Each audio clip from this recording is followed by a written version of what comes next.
أعوذ بالله من الشيطان الرجيم بسم الله الرحمن الرحيم وما هذه الحیات الدنیا، اور نہیں ہے یہ دنیا کی زندگی، الا لہو،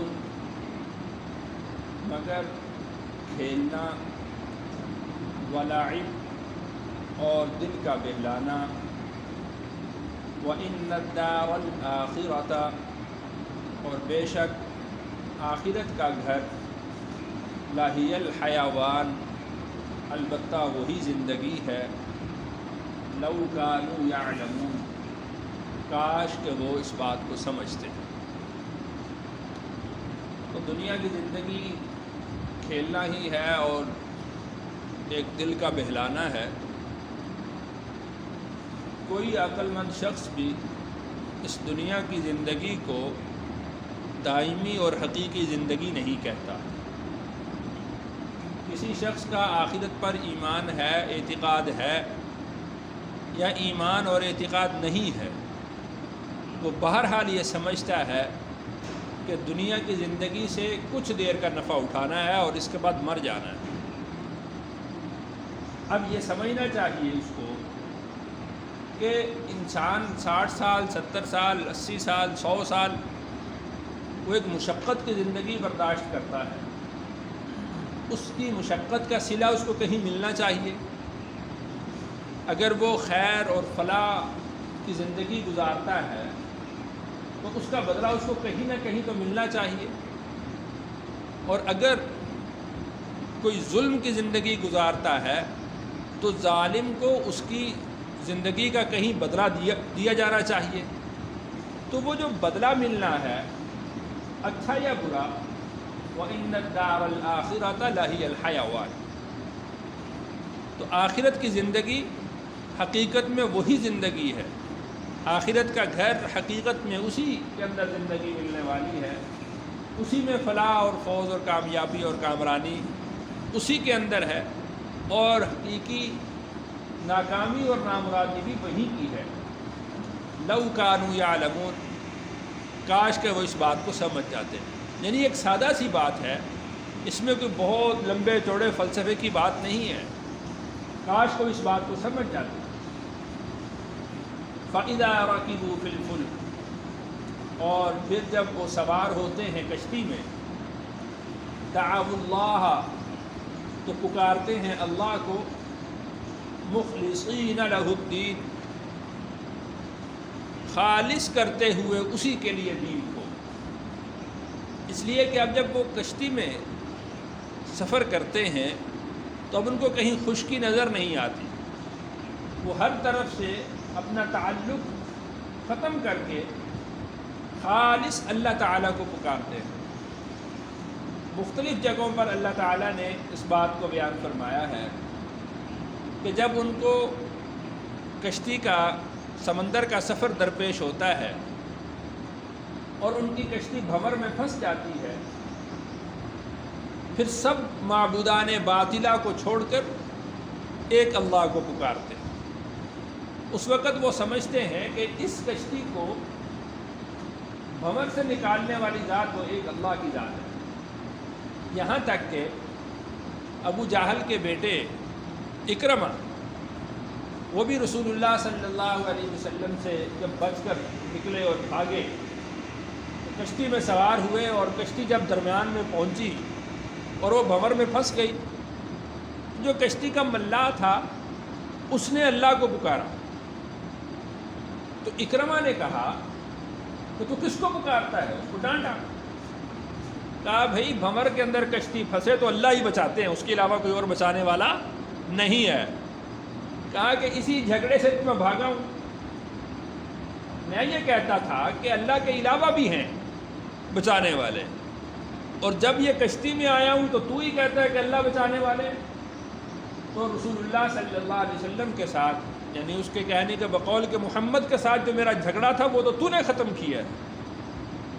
اکرمہ وہاں سے اترے اور واپس آئے اور رسول اللہ صلی اللہ علیہ وسلم کے پاس آ کر مسلمان ہو گئے۔ وہ اس بات کو سمجھتے تھے کہ کشتی جب بھنور میں پھنستی ہے تو بچانے والی ذات ایک اکیلے اللہ کی ہے.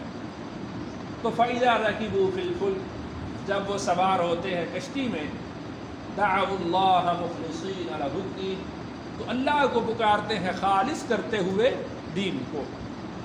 فَلَمَّا نَجَّاهُمْ إِلَى الْبَرِّ، اور جب وہ بچاتا ہے ان کو خشکی کی طرف، اذا هم یشرکون، تو فوراً اس کے ساتھ شریک ٹھہرانے لگتے.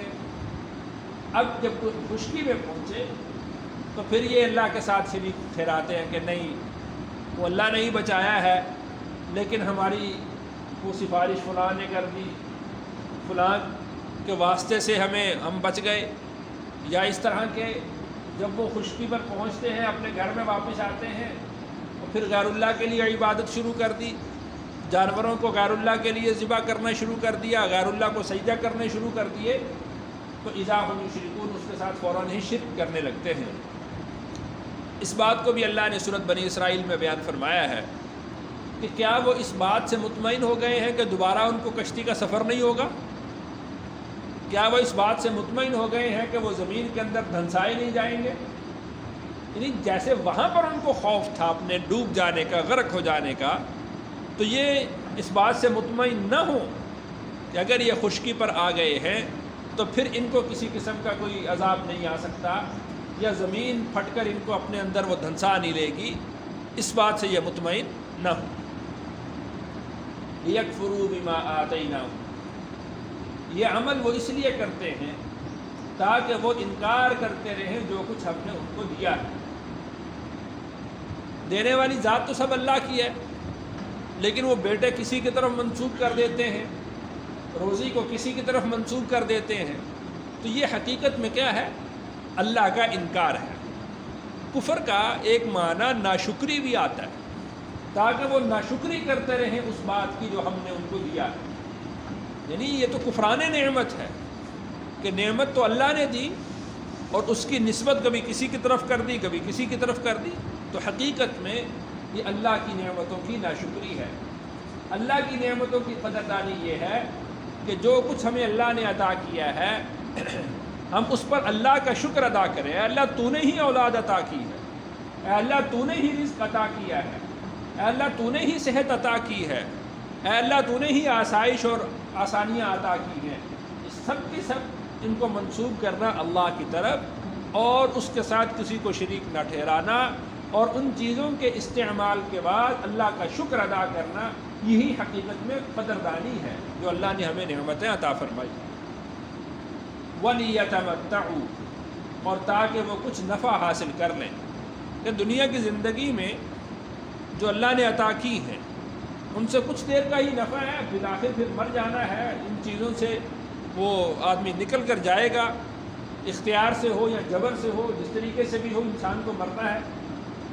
فَسَوْفَ يَعْلَمُونَ، پھر عنقریب وہ لوگ جان لیں گے کہ ان ساری چیزوں کا عطا کرنے والا کون تھا.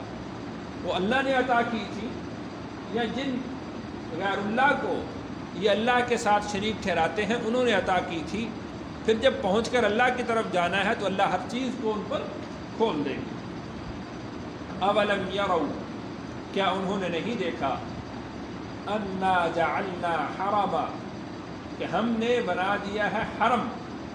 حرم کا معنی ہوتا ہے اطمینان کی جگہ، کہ وہاں پر کسی کو نقصان پہنچانا حرام قرار دے دیا گیا ہے. یہاں تک کہ اللہ تعالیٰ نے حرم کو، بیت اللہ کو اس قدر محترم بنا دیا ہے کہ قتل کا مجرم بھی اگر وہاں پر چلا جائے تو اس کو وہاں پر قتل نہیں کیا جاتا، اس کو وہاں پر پکڑا نہیں جاتا، اس کے وہاں سے باہر نکلنے کا انتظار کیا جاتا ہے.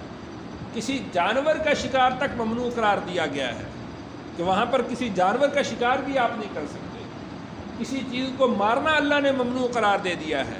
تو اولم یروا انا جعلنا حرما، کیا وہ اس بات کو نہیں دیکھتے کہ ہم نے بیت اللہ کو حرم قرار دے دیا ہے. آمینہ، ایسا حرم ہے جو امن کی جگہ ہے.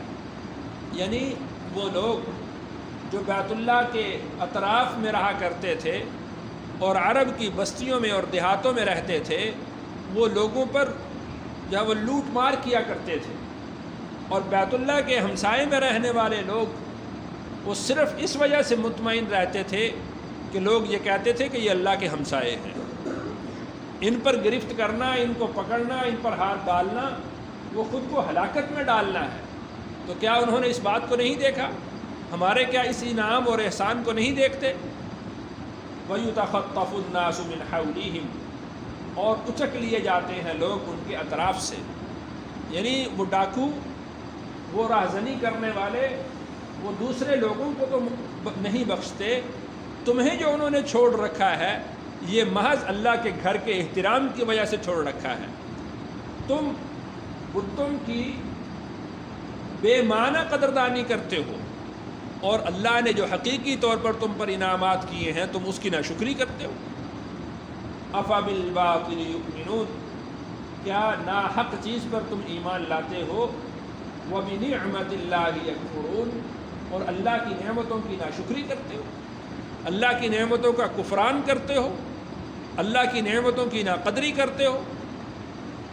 وَمَنْ أَظْلَمُ، اور کون ہے زیادہ ظالم، مِمَّنِ افْتَرَى عَلَى اللَّهِ كَذِبًا، اس شخص سے جو باندھے اللہ پر جھوٹ، یعنی اس شخص سے بڑا ظالم دنیا کے اندر کوئی نہیں ہے جو اللہ پر جھوٹ کو باندھتا ہے، یعنی اللہ نے کوئی بات نہیں کہی اور وہ اس کو اللہ کی طرف منسوب کرتا ہے۔